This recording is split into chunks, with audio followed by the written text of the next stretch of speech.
Bonjour les amis et bienvenue sur ma chaîne. Aujourd'hui, j'aimerais commenter la récente vidéo du caporal grillé Kemta qui accuse le professeur Franklin Nyamsi de détournement de fonds et de Patrice Nouma d'escroc.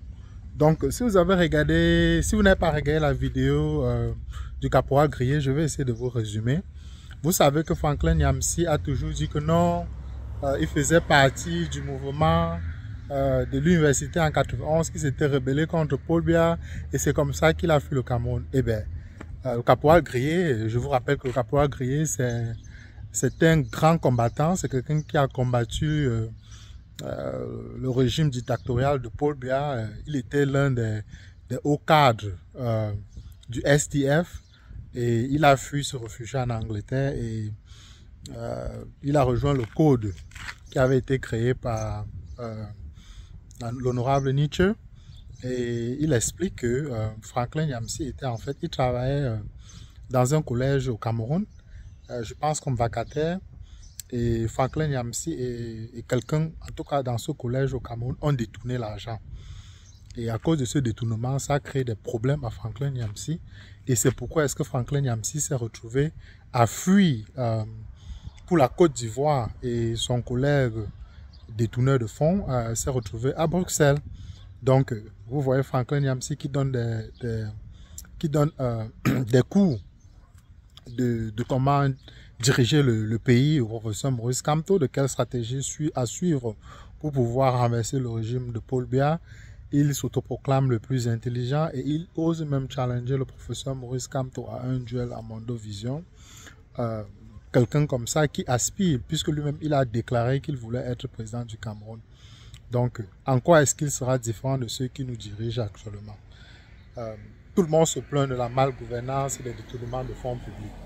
Et Franklin Nyamsi a déjà au moins ça sur son dos qui fait vraiment tâche. Et le caporal grillé a dit que c'était que le premier des choses, l'une des choses que Franklin a fait et que c'était un avertissement en tout cas qu'il donnait à Franklin Nyamsi, et que si Franklin Nyamsi s'entêtait à continuer à faire un Kamto bashing, il avait d'autres dossiers chauds qu'il allait révéler sur la situation du professeur Franklin Nyamsi. Je répète ici, je n'ai rien contre le professeur Franklin Nyamsi, c'est quelqu'un que j'apprécie. Il a de très belles analyses quand elles ne sont pas biaisées, parce que même son analyse sur la situation au Tchad, elle est biaisée, cette analyse, parce qu'on sait que le Mahamat Kaka Idriss Déby, c'est un sanguinaire. Même s'il a chassé la France du Tchad, ça ne lui donne pas directement le ticket d'être un panafricaniste, parce qu'il tue sa population. Il les écrase. Donc, je trouve ça vraiment curieux de voir le professeur Franklin Nyamsi d'essayer de défendre Kaka Déby. Donc, bon, je veux m'arrêter là avec le professeur Franklin Nyamsi. Et concernant Patrice Nouma, il a aussi révélé que Patrice Nouma, en fait, bien avant, quand il a fui le Cameroun, il était dans une situation où il disait qu'il faisait les enfants des gens venir en Europe comme footballeurs ou bien quoi que ce soit, mais qu'il a détourné beaucoup de fonds.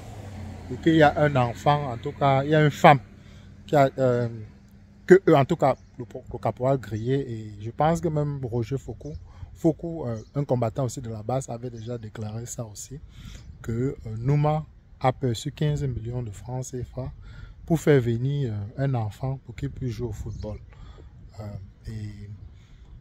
Et Nouma est tombé dans le Susongo, comme on dit au Cameroun. Nouma a pris l'argent et il s'est enfui avec. Donc, vous voyez nos grands activistes qui passent autant à donner des leçons aux gens, qui passent autant à dénoncer les gens qui détournent des fonds, alors qu'ils ont des cadavres dans leur placard. Donc, ce message est en train de m'adresser à Franklin Nyamsi et à Patrice Nouma. Vous dites que si on vous attaque, vous attaquez le professeur Maurice Kamto. Mais c'est quand même curieux que vous décidez d'attaquer le professeur Maurice Kamto. Et on sait très bien que le régime a soulevé les fonds, en tout cas pour combattre une campagne de dénigrement contre la personne du professeur Maurice Kamto, parce que le régime n'a rien vraiment à reprocher à ce monsieur. Si le régime avait quelque chose à reprocher à ce monsieur, il devait déjà être en prison.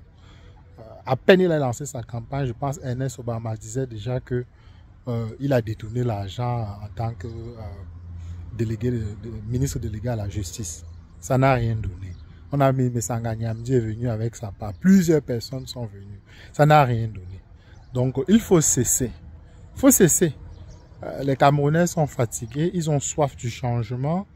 Et cette campagne de dénigrement ne pourra pas changer le changement qui est en marche. Le seul vrai opposant au Cameroun, c'est le professeur Maurice Kamto. Et ça ne souffre d'aucune contestation. Donc, le caporal Grier vous demande de vous taire. Si vous ne voulez pas faire partie du train du changement, taisez-vous. Et si vous continuez à bavarder, eh bien, les cadavres que vous avez dans vos placards sortiront sur la toile et votre image sera déjà égratignée. D'ailleurs, je pense que le professeur Franklin Nyamsi, son image est déjà extrêmement dégradée et il peine vraiment à faire la quantité de vues qu'il faisait avant. Et si vous regardez son compte Facebook, il passe plus le temps à supprimer les commentaires insultants que autre chose. Donc les amis, voilà ce que je voulais vous annoncer aujourd'hui. Il fait beau ici et je suis à la maison. Allez, prenez tout soin de vous et on se retrouve dans une prochaine capsule.